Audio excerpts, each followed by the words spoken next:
my name is Lisa, and this is my new channel, and today I wanted to go through a few art books I have that I really enjoy. And I have a ton of art books. I have a huge library of them. So this is going to be part one of sort of an ongoing series exploring, in no particular order, books that inspire me or have taught me new skills or that I've just otherwise really enjoyed looking at. So here's the first one, The Innovative Artist, Abstracts and Mixed Media by Helen Kaminski. Now, abstracts and mixed media are like my favorite things. I absolutely love abstract art, and mixed media is fascinating to me. So opened it up here. Now, I won't go through every single page because, I don't want to, people work hard to write their books, and I don't want to do anything that would be, I didn't need to read the book because she showed me every page. But here are some examples. I mean, look at that. That is just absolutely beautiful. That is incredible. That is sublime. It's called Magenta Sky. And that's an example of what you can learn to do with a book like this. This is, let me see if I can show you the other side, because that's got some really beautiful imagery too. Yeah, you can see that from what I can tell. So yeah, there's just lots of gorgeous imagery in here so that even if you don't enjoy reading the text, you're bound to enjoy looking at it just for inspiration.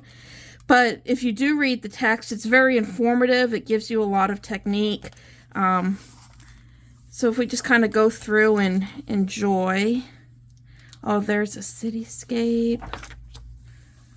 Playtime with Matisse. Oh, that's interesting. I have not done that exercise. Matisse isn't really my favorite artist, but that's pretty cool. Lots and lots of color. Lots of helpful information.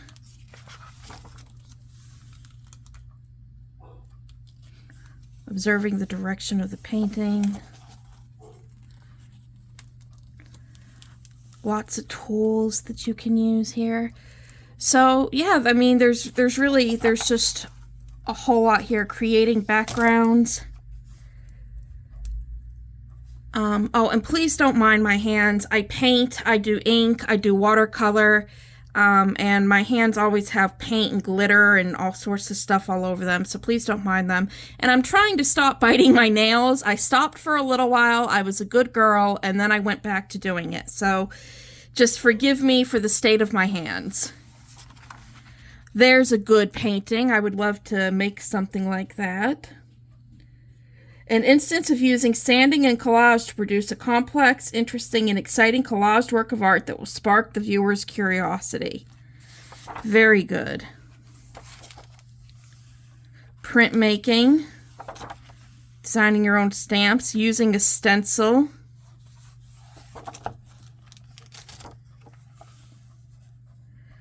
Yeah, there's lots of good stuff in here. So that is, let me go back to the title again. That is The Innovative Artist, Abstracts and Mixed Media by Helen Kaminski by Search Press. Definitely a worthwhile read.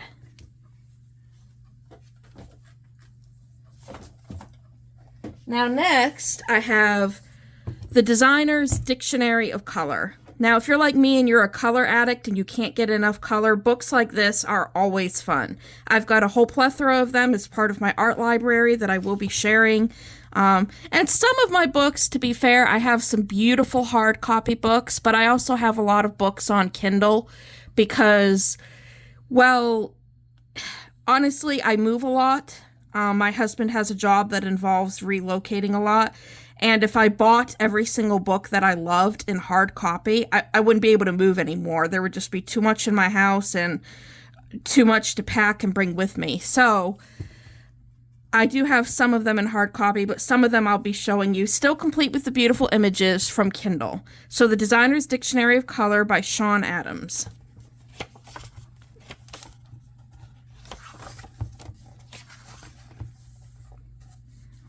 All these colors. This is called The Womb Chair. I'm not really sure, I'm not sure that sounds that comfortable. I mean, babies in the womb, yes, they're safe and they're secure, but, they're also pretty cramped.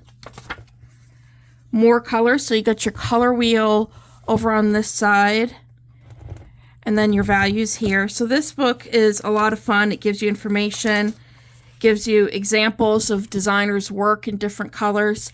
So this is a good book to read. The Designer's Dictionary of Color by Shawn Adams.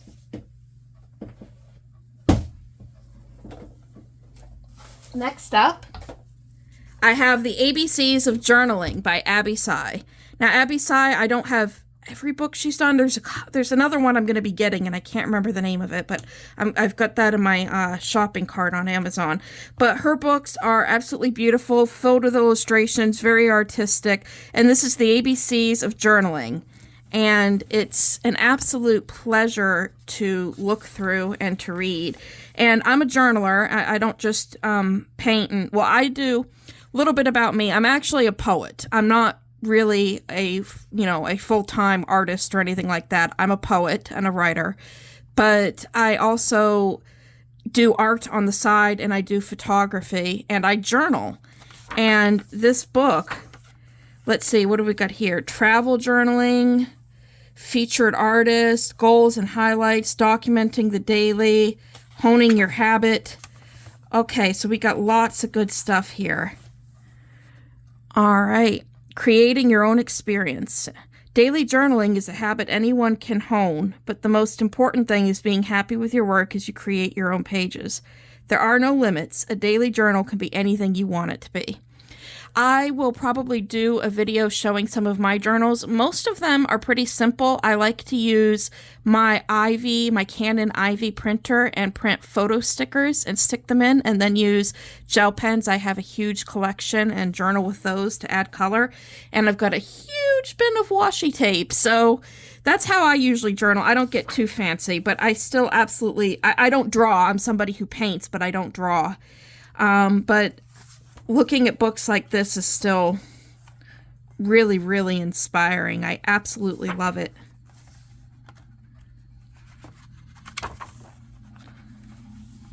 Oh, wow. See, there's a sample page that she did. That's very nice. All right. And lastly, for today anyway, we have Alternative Art Surfaces. 50 mixed media techniques for painting on more than 35 different surfaces.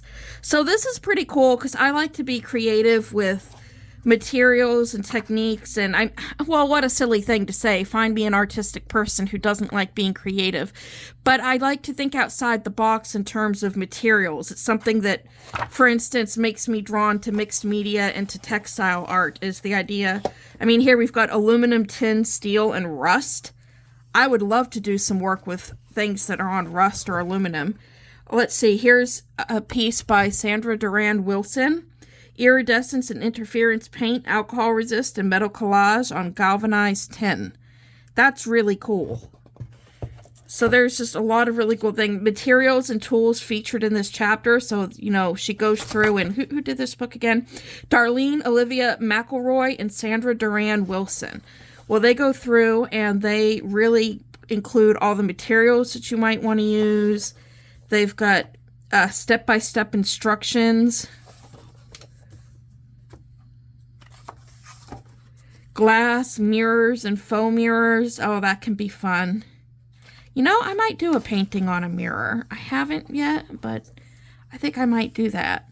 Resin casting, so grout. There's just so much in here. I won't show you the whole thing. You know, like I said, I don't want to spoil the book.